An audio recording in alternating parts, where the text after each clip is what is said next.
Hey MCE crew, look, we're going to have to change our paradigms if we want to be absolutely independent, financially and otherwise. When I was in high school, we studied the Great Depression, the 1930s.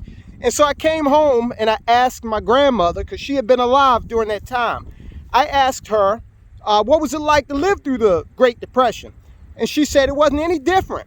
They didn't realize any difference because they were so poor in rural North Carolina that they didn't even really know that a Great Depression was going on. So look, I'm standing in the middle of a field here where, there's some agriculture, farming done out here on the other side of this pasture. And I want to talk to you more in depth about some of the things you need to start thinking about. You need to start thinking about producing more of what you consume. Supply chain problems, inflation, okay? The government telling you can't work unless you do this, that, or the other. So we're going to expand this conversation, this financial independence conversation, to talk about being independent financially and otherwise, all right? So you might not live in a place where this is an option, getting out and growing so much food you can't eat it all, so you can sell some. But if you do, then definitely you need to start thinking about how to get that done. A lot of people have these vast lawns of grass, and that land produces nothing but grass. Start rethinking that. Start to consider having your land produce food for you, okay? So you know what, Tyrone? I don't live in a place with all of that wide open space, and I don't have that big lawn that I can convert into producing food. What can I do? Well, this trend developed a while back, and now it's kind of really coming into its own. Check out this. This is a community garden, okay? So there are a lot of plots here that folk who do not have, maybe they live in a townhouse, maybe they live in an apartment, but they can come over here and they can produce their own food. Now, nothing's really going on here today, but I've come out here and I've seen a lot of people working on this and taking away some good stuff all throughout the year, okay? So what I'm saying is we need to change this paradigm, okay? It's a little better. We need to change this paradigm because what's going on in the world right now should be giving you a lot of pause. You've got a situation where you had a government who looked outward if they wanted to be aggressive most of the time.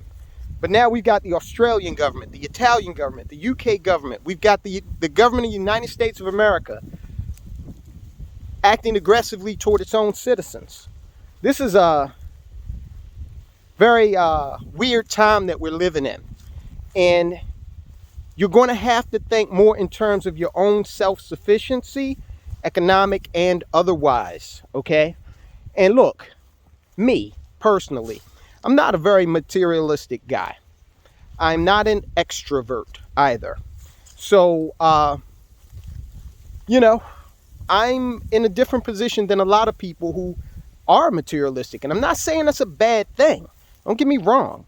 I'm just saying that right now, if you want to acquire stuff, if you get a little dopamine hit when you buy something, try to change that behavior to get that dopamine hit when you buy an asset. Something that's going to appreciate in value and or produce income. Try to get that same dopamine hit when you acquire a new skill, like planting your own garden. Start at a garden if you like. Come out and do your research in your community and figure out where one of these community gardens exist so that you can take advantage of that and start to learn now. Don't have it so that when there's an emergency, then you're doing it, okay, or you're trying to do it. One of the financial services products we market is insurance. And I always say, plenty of professionals in the business say that, you know, it's a situation where you'd rather have it and not need it than need it and not have it. Wouldn't you rather have the skill necessary to produce your own food and not need that? Well, you're going to need it because you eat, okay? So people always trip me out when they say, oh, he's hoarding food. Well, he's got to eat. So at some point, the food is going to be consumed, right? So if you have that skill to produce food, then you can feed yourself. Right now, ask yourself honestly, can you feed yourself? And I'm not talking about can you go to the supermarket and buy food. Because if you've been to the supermarket lately, depending on what area of the country you're in, you realized higher prices and shortages in many, many cases. Turkeys are going upwards of $60, okay, for Thanksgiving. Turkey's usually the loss leader. They discount the turkey, bring you in to the store and get you to purchase all kinds of other stuff that's higher margin. Not this year.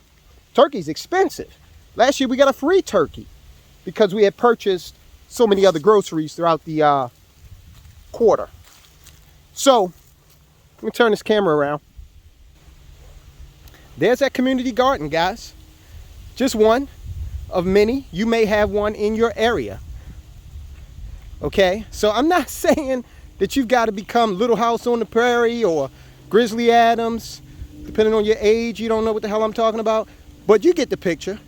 I'm saying there's nothing wrong with getting your kids together, your wife, your husband, and being able to come out, learn a new skill, and be able to feed yourself. So if government says, well, you're not going to work because you're not doing something we want you to do.